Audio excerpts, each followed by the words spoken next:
بسم اللہ الرحمن الرحیم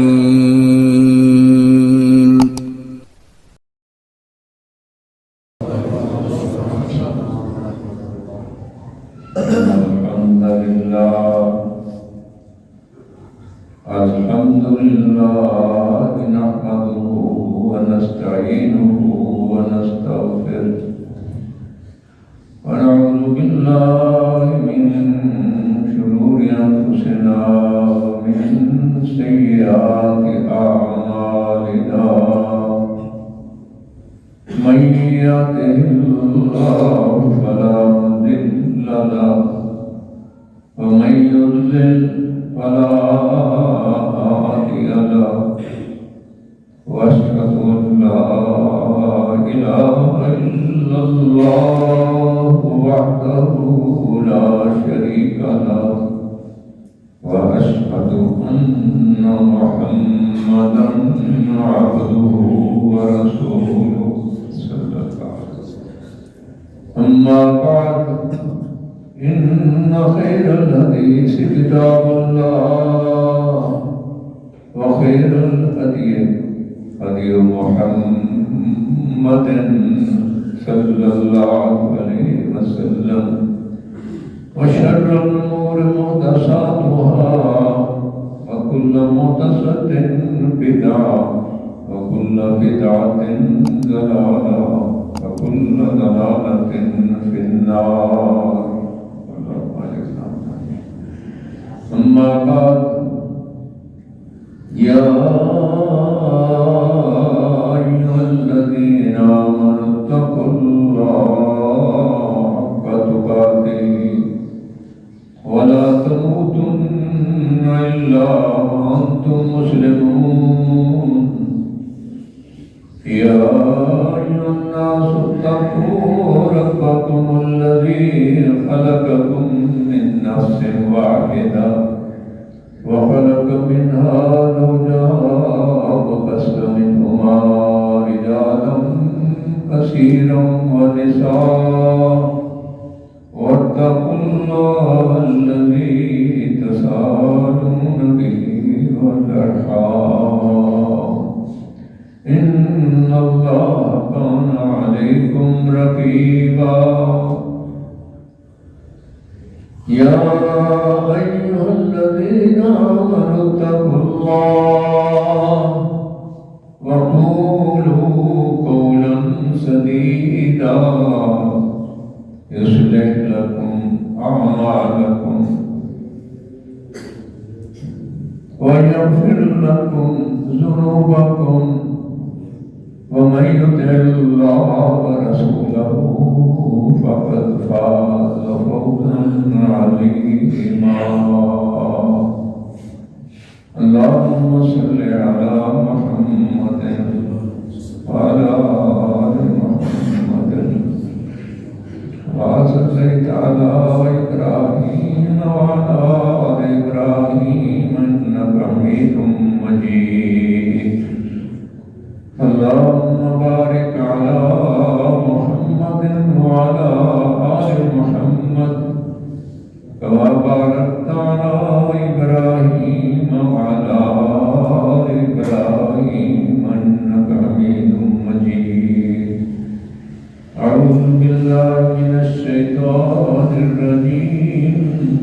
بسم الله الرحمن الرحيم.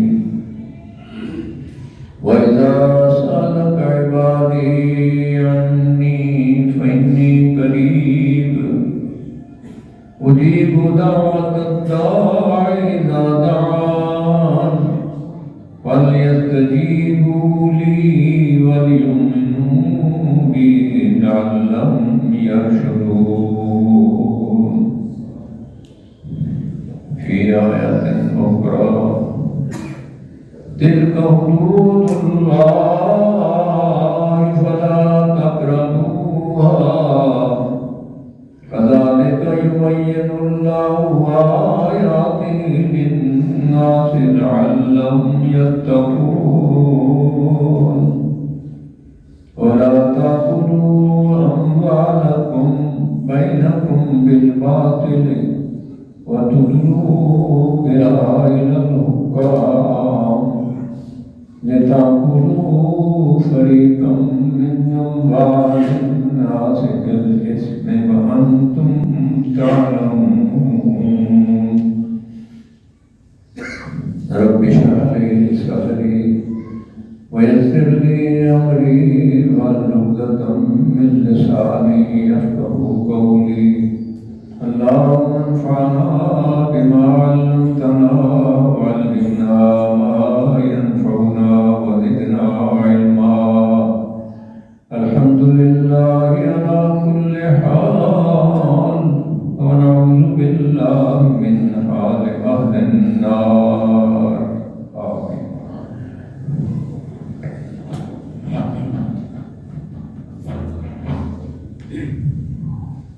اللہ کی حمد و ثنا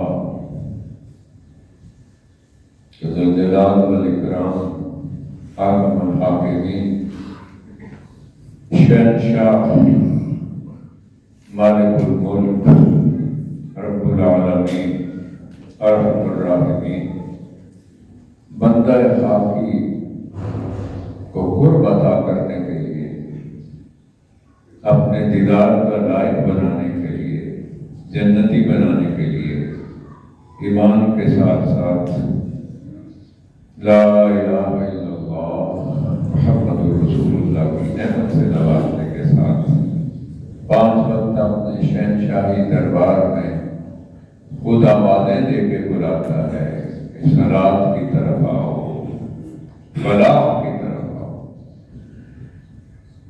جسمانی روگ، ٹینشن، ڈپریشن، پیٹ کے مسائل، بیماریاں، ان سب کے علاج کے لیے روحانی طور پر اور اس کے ساتھ ساتھ ذہنی جسمانی تمام صلاحیتوں کی اصلاح کے لیے رمضان المبارک کے روزے فرض کرتا ہے، اور ہر غریب، امیر، شاہ، فقیر،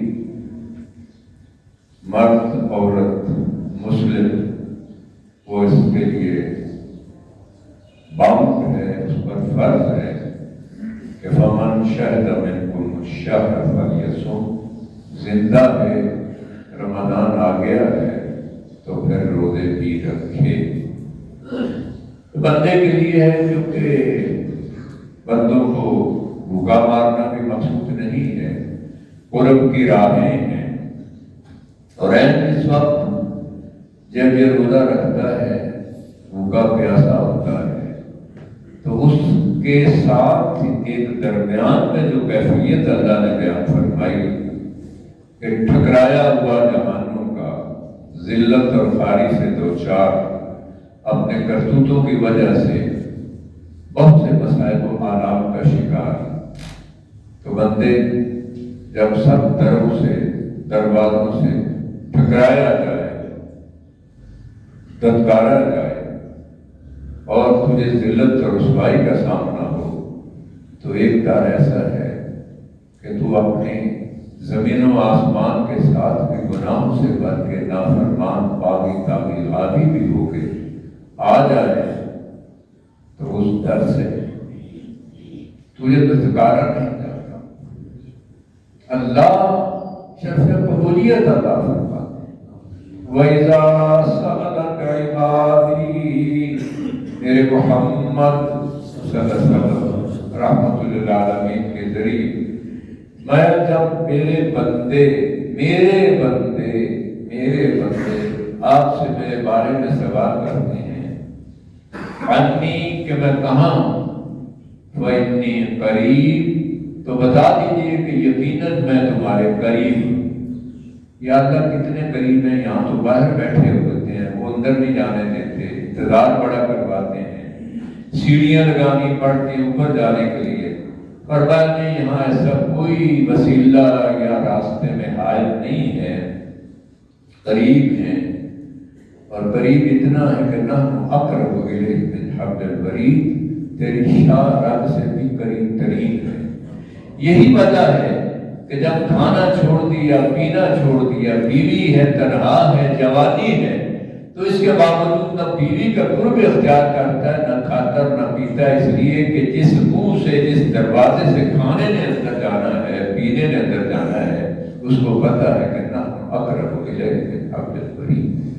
کوئی نہیں دیکھتا، لیکن ایمان کی یہ انتہا ہے کہ کوئی دیکھے نہ دیکھے، دیکھنے والے کے علم میں ہے تو یہ اس کا میرا معاملہ ہے، تو میں ڈنڈی کیسے مار سکتا؟ یہ ہے تقویٰ۔ تو فرمایا اس حال میں بندے اجیب دعوت الداع اذا دعان، جب بھی مجھے پکارے، مجھ سے مانگے، جب بھی دن ہو رات ہو، تنہائی میں، ہواؤں میں، فضاؤں میں، سمندروں میں، جہاں کہیں بھی ہو، جب بھی مجھے پکارے اور وہ دعا کرے تو دعوت، اس کی دعا پکارنے والے کی اجیبوں میں اسی وقت اس کو قبولیت عطا فرماتا۔ ہاں تیرا فائدہ دیکھنا مقصود ہے کہ اس میں تجھے فوری ہی مان لی جائے، دے دیا جائے، یا کچھ وقت کے بعد، یا پھر تیرے لیے جمع کر لیا جائے، تاکہ جب فیصلے کے دن تیرے پلے کچھ بھی نہ بچے تو یہی دعا تیری جنت میں داخلے کا ذریعہ بن جائے۔ اللہ اکبر کبیرہ۔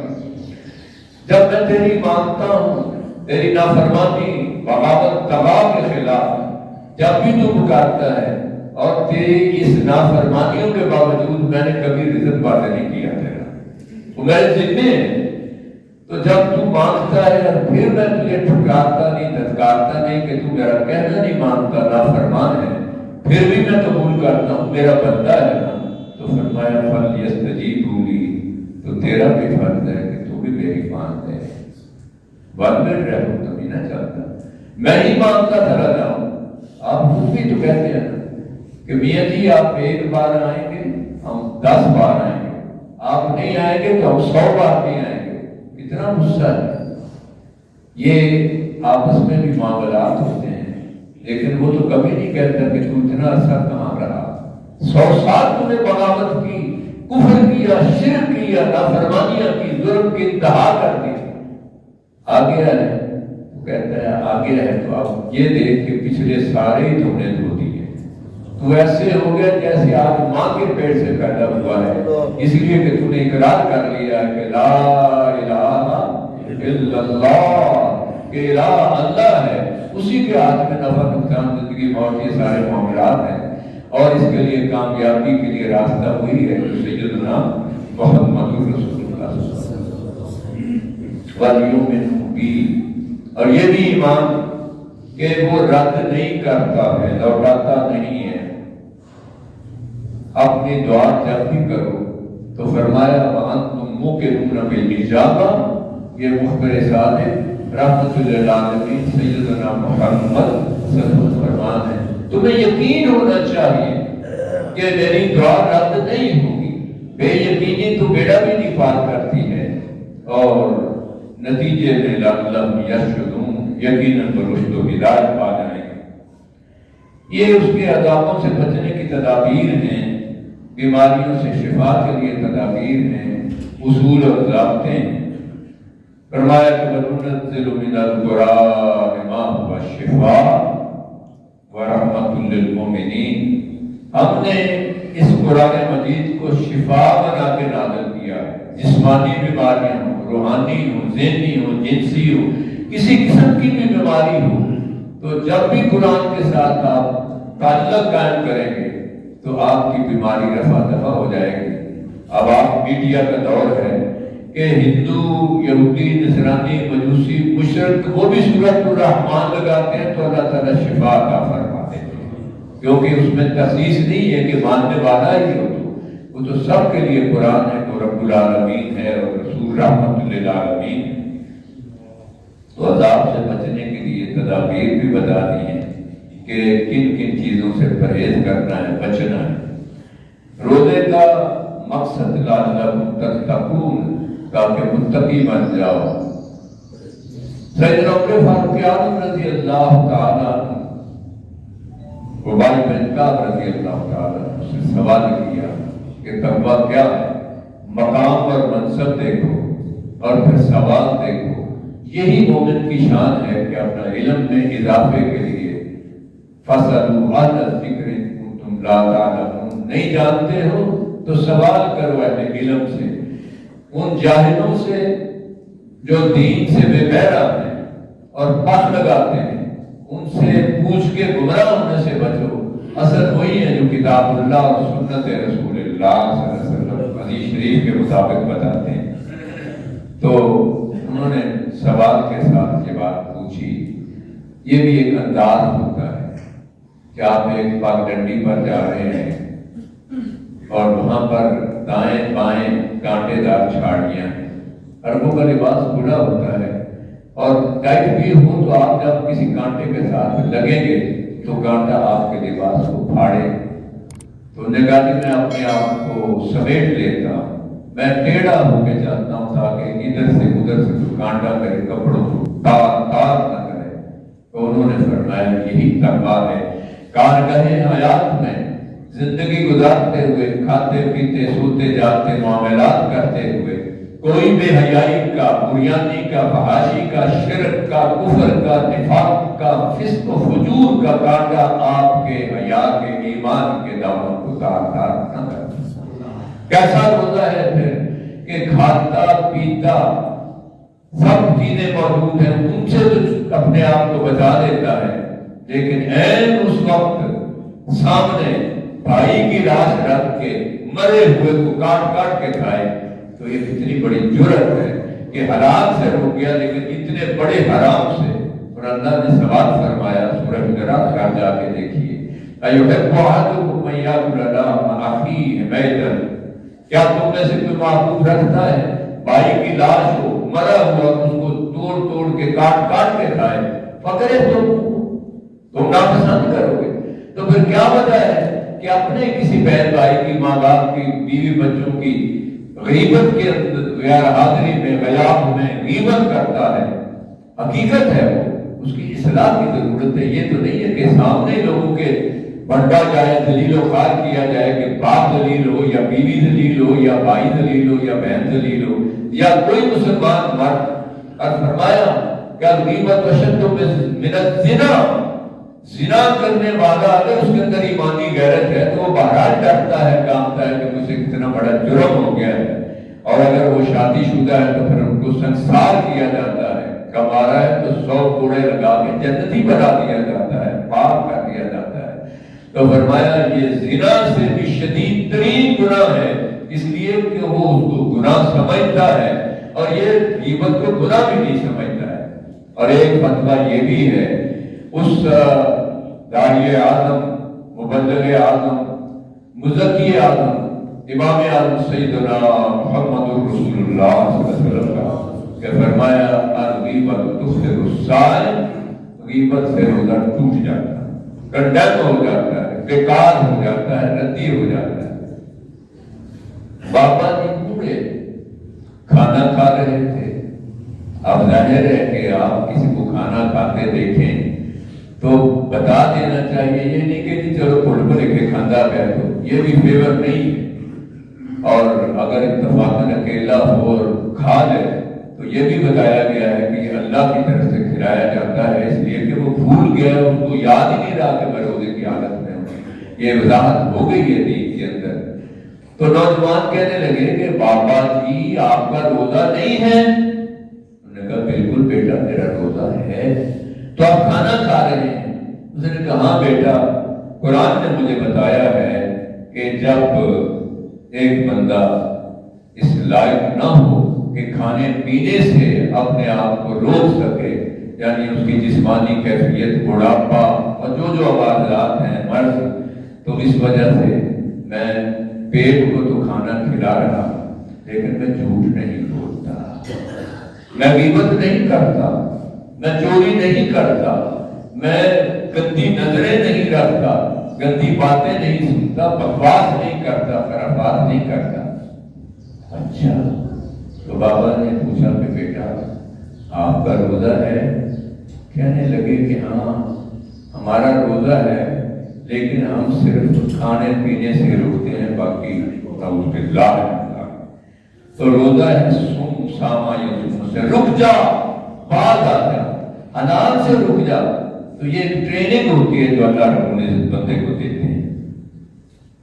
حدود و قیود بیان کی ہیں، اس کے ساتھ یہ بیان فرمایا اعتکاف جب ہوگا کہ اس کے لیے پھر بیوی کو گھر میں جو راتوں کو اللہ پاک نے کھانے پینے کی نعمت سکونت کو دی ہیں، تو اس کے بعد سب مسجد میں آ کے قبر کی جگہ جو بھی انداز ہوتا ہے تیاری کہ اللہ کے دربار میں بیٹھنا، اس کو منانا ہے، تنہائی میں اللہ ہے اور بندہ ہے، تو اس حالت میں بھی اصول اور ضابطے ہیں۔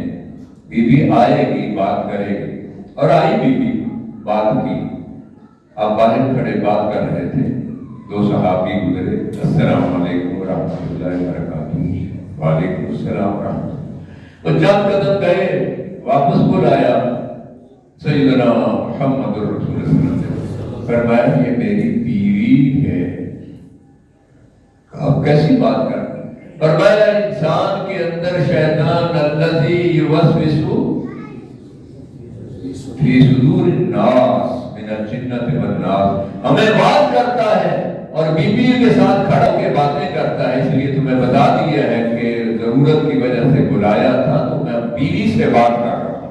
کریکٹر ویریفیکیشن، قیامت تک کوئی یہ نہ کہہ سکے کہ کیسا کردار تھا، اس لیے کہ وہ دن کی ان روشنیوں کے اندر اگر کردار ہے تو رات کی تنہائیوں کے اندر بھی اس کا اسوہ حسنہ، اسوہ کامل ہے، اسوہ اکمل ہے۔ تو یہی وہ کردار ہے جس کا اللہ کی طرف سے ہمیں ضرورت ہے۔ تو فرمایا تلک حدود اللہ، یہ اللہ کی حدود ہیں، لیمیٹیشنز ہیں، پابندیاں ہیں۔ ولا تقربوها، حلال کے قریب نہیں جا رہے تو ان پابندیوں کو بھی پیش نظر رکھو، حرام کے قریب نہیں جانا۔ کذالک یبین اللہ آیاتہ، اسی طرح ہی اللہ رب العزت اپنی آیات کو، اپنے بائیلاز کو، قانون کو، کانسٹیٹیوشن کو، ضابطۂ حیات کو بیان کرتا ہے انسانوں کے لیے، لعلہم یتقون، تاکہ وہ متقی بن جائیں، نافرمانی سے بچ جائیں۔ وَلَا تَأْكُلُوا أَمْوَالَكُمْ، حلال سے رکنے والوں، لا تَأْكُلُوا أَمْوَالَكُمْ، تم اپنے مال نہ کھاؤ، کون سے؟ بینکم، آپس میں، درمیان میں، آپس کے بالباطل، باطل طریقے سے، باپ کو بھی ڈنڈی مارنی، ماں کو بھی ڈنڈی مارنی، سگے بھائی کا مال، یتیم بچوں کا مال، جو بھی حرام طریقے وہ اختیار کرنا، بانانا، باطل ہے۔ غلام دیا، بیوی کہنے لگی کہ نہیں، جب تک اس پر گواہی نہ ہو سیدنا محمد صلی اللہ علیہ وسلم۔ تشریف لائے، عرض کیا کہ یا رسول اللہ صلی اللہ علیہ وسلم، میں اپنے ایک بیٹے کو غلام دے رہا ہوں، باقی بیٹوں بیٹیوں کو بھی غلام دیا ہے؟ عرض کیا نہیں۔ تو فرمایا یہ ظلم ہے اور میں اس میں گواہ نہیں بن سکتا۔ دینا ہے تو سب کو برابر دو، ہبہ ہے تو سب کو برابر دو، چل جائے کہ لوٹ مار کی جائے۔ تو فرمایا یہ ہے وہ بات کے باطل طریقے سے۔ ایک اور بھی طریقہ ہے، مَتْلُو بِهَا إِلَى الْحُكَّامِ، حاکموں کی طرف ڈور ڈالا جاتا ہے، میں آپ کا کام کرا دوں گا، 50,000 روپیہ دے دیں، 25,000 دے دیا، آگے 25,000 خود رکھ لیا، اور وہ ناجائز کام کروایا جاتا ہے۔ یہ ڈور جو ڈالتے ہو یہ بھی حرام ہے۔ جس کا جائز ہے وہ کام اس کا حق بنتا ہے، اس کو پورا کرو، وہ ڈیوٹی دو اپنی۔ لِتَأْكُلُوا فَرِيقًا، کہ تم کھاؤ ایک فریق کا، من اموال الناس، انسانوں میں سے مال۔ استحقاق ہی نہیں بنتا ہے۔ یہ عجیب بات ہے کہ جی داڑھی میری تو اوپر ہے اور نیچے میرا پیٹ ہے، داڑھی رکھ کے، اسی لیے لوگ، حالانکہ داڑھی جرم نہیں ہے، یہ تو بہت بڑا شعار ہے۔ ایک طرف اتنی محبت ہے کہ اس سنت کے مطابق ساری کائنات کو بتاتا ہے کہ مجھے وہ چہرہ انتہائی پیارا ہے جو سیدنا محمد رسول اللہ صلی اللہ علیہ وسلم۔ یہود اور نصارہ، مجوس اور مشرکین، وہ مجھے معبود نہیں ہیں۔ تو اس صورت میں پیٹ آگے آ گیا تو پیٹ کا بندہ ہے یا اللہ کا بندہ ہے؟ جو ملنا ہے تجھے مل کر رہے گا، حرام کیوں کھاتا ہے؟ تو فرمایا یہ باطل طریقے کے ساتھ جو کرتا ہے لوگوں کا مال کھاتا ہے، بالکل گناہ کے ساتھ۔ کیا ہے یہ گناہ؟ کچہریوں میں، اسپتالوں میں، ڈاکٹروں کے پاس، استادوں کے پاس یعنی مختلف ڈپارٹمنٹ سے دکان کے اوپر بھی وَأَنْتُمْ تَعْلَمُونَ تم اس بات کو جانتے ہو کہ کس طرح تم حرام کماتے ہو. مسلمان حلال کماتا ہے، حلال کھاتا ہے، طیب کھاتا ہے، حرام خور نہیں ہوتا، حرام روزی نہیں کھاتا، حرام کار نہیں ہوتا. اور یہی اس کی ٹریننگ ہے کہ تیری بیماریوں کے علاج بھی چاہے وہ پیٹ کے ذریعے، اور یہ ساری بیماریوں کا ہے ہی مقصد اور منبع اور مادن کہ ہم پیٹ کی خاطر صبح خوب پیٹ بھر کے کھاتے ہیں کہ سارا دن بھوکے رہنا ہے. بھوکا رکھنا تو مقصود تھا، شام کو افطاری کے وقت خوب پیٹ بھر کے کھاتے ہیں کہ جی پھر سارا دن جو بھوکے رہے ہیں تو مقصد تو فوت ہو گیا. کم کھاؤ، کم پیو، کم ملو، کم سوو اور کم باتیں کرو. یہ چار کمیاں کرنے سے یقیناً اللہ کی رحمت سے عمل حال ہوگی اور مسلمان اللہ کی توفیق سے بے شمار بیماریوں سے، عذابوں سے، پریشانیوں اور ٹینشنوں سے اللہ پاک اس کو پھر شفا عطا فرماتے ہیں، سکون عطا فرماتے ہیں. تو آئیے اسی کے لڑ لگ جائیں کہ جس کا کلمہ اس دنیا میں بھی نجات کا، سکون کا، اطمینان کا اور اللہ کے قرب کا ذریعہ ہے، اور جس کا اتباع اللہ کی اطاعت ہے، جس کی رضا میں اللہ کی رضا ہے کہ دنیا اور آخرت کی کامیابیاں اللہ نصیب فرمائے. یا حی یا قیوم برحمتک نستغیث اللہم لا تقتلنا بغضبک ولا تہلکنا بعذابک وعافنا قبل ذلک. سبحان ربک رب العزة عما یصفون وسلام علی المرسلین والحمد للہ رب العالمین.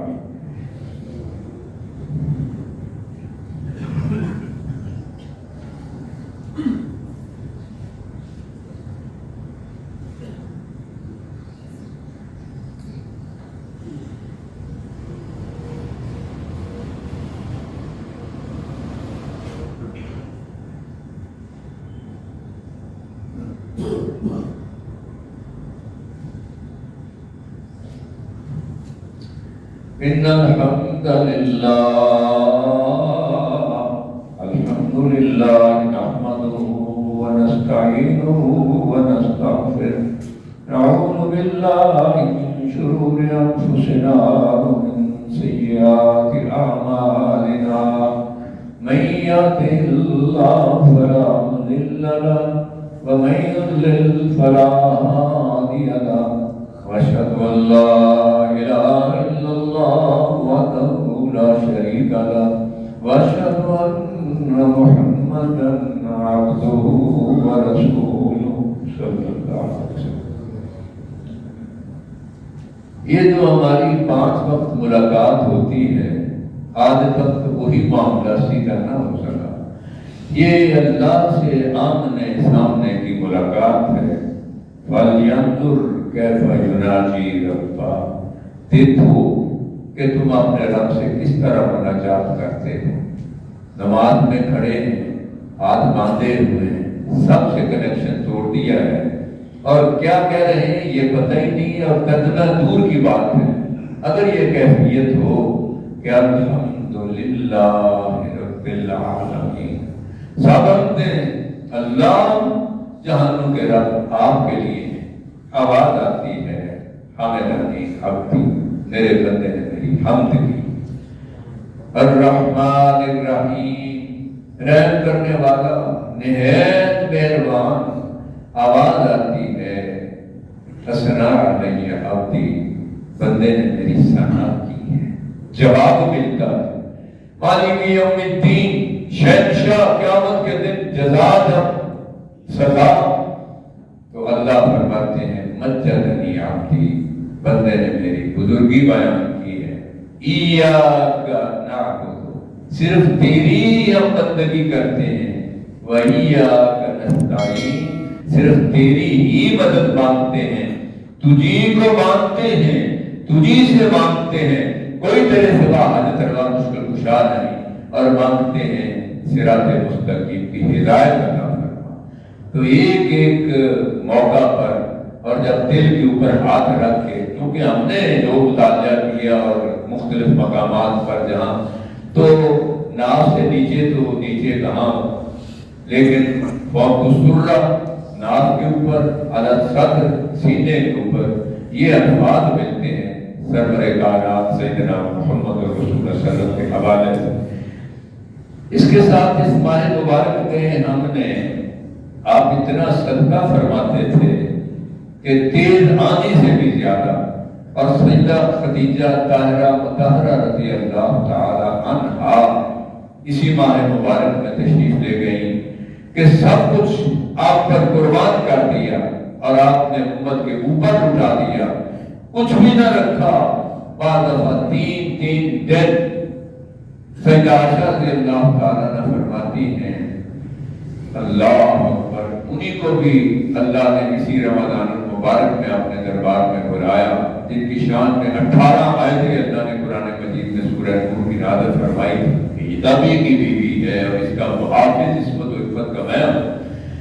تو دودھ بیچ دیتی انصار، 240 من کھجوریں سال کا کوٹا ہوتا تھا، سب صدقہ کر دیتی تھی۔ ہمارے لیے بھی یہی ایک عمل ہے۔ تو فرماتی ہیں کہ دودھ آ جاتا، ورنہ پھر پانی چولہا تو 2 مہینے چلتا نہیں تھا کہ امت کا کوئی بھوکا نہ رہے۔ تو یہ یہاں ہوئی ہے سیدنا حسین رضی اللہ تعالیٰ کے فرزند علی جب وفات پائی تو ان کو غسل دینے والوں نے ان کی پشت پر سیاہ نشان دیکھے، اور بعد میں جب جنازہ اٹھا تو وہ عورتیں، بیوائیں، مسکین، محتاج وہ رو رہے تھے کہ رات کے اندھیرے میں حسین کا بیٹا علی رضی اللہ رحمت اللہ علیہ وہ ہمارے گھروں میں راشن پہنچایا کرتا تاکہ کسی کی عزت مجروح نہ ہو۔ یہ ہے وہ صدقہ۔ اب باہر جس طرح تقسیم ہوتا ہے وہ بھی مد نظر ہے۔ خاتون بیوہ ہے، وہ بیچاری کیسے اس لائن میں لگے، اور پھر راشن لیتے ہیں۔ ہماری زبانیں بھی بڑی لمبی ہیں۔ نوجوانوں کو بات سمجھ میں آئی، انہوں نے پھر یہ اہتمام کیا کہ یہ سبزی 10 روپے کلو ہے اور یہ چیز 20 روپے کلو ہے۔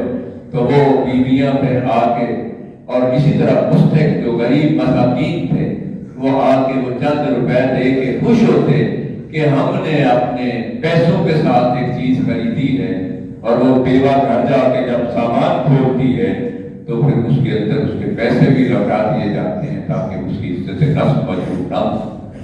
پہنچائیے، کوئی پتہ نہیں میرا اور آپ کا کیا حال ہو۔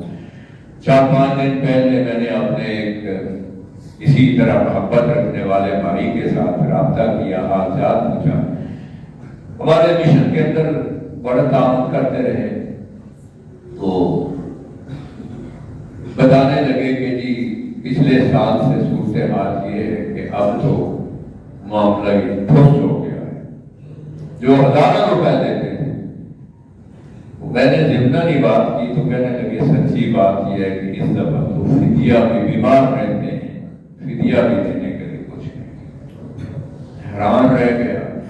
میں نے پھر ان کو ایک دن کے وقت کے ساتھ بتایا، پوچھا تھا اسی وقت ہی کیا اندازہ ہے کہ صبح شام کا سادہ سا کھانا ساری افطاری 100 روپے کا ہوگا ہے؟ تو 3000، کہنے لگے نہیں 4000 کہتے ہیں۔ تو الحمدللہ میں نے اس میں یہ مسئلہ یاد رکھیے، آپ فدیہ دیتے ہیں، نماز کوئی نہیں اس عورت کا یا مرد کا کہ یہ غریب ہے، غربت اپنی جگہ ہے، تیرے روزے کی جگہ اس نے روزہ رکھنا ہے اس کھانے کے ساتھ، تو فدیہ اس کو دیں جو روزے دار ہے۔ بے روزہ دار نماز ہی نہیں پڑھتے اکثر روزہ دار۔ تو بارہ میں نے انہیں بتایا کہ آپ کا ایسی مستحق بیوی تک پہنچ گیا ہے کہ جس کا روزہ بھی آپ کے لیے بہت بڑی شان والا ہوگا۔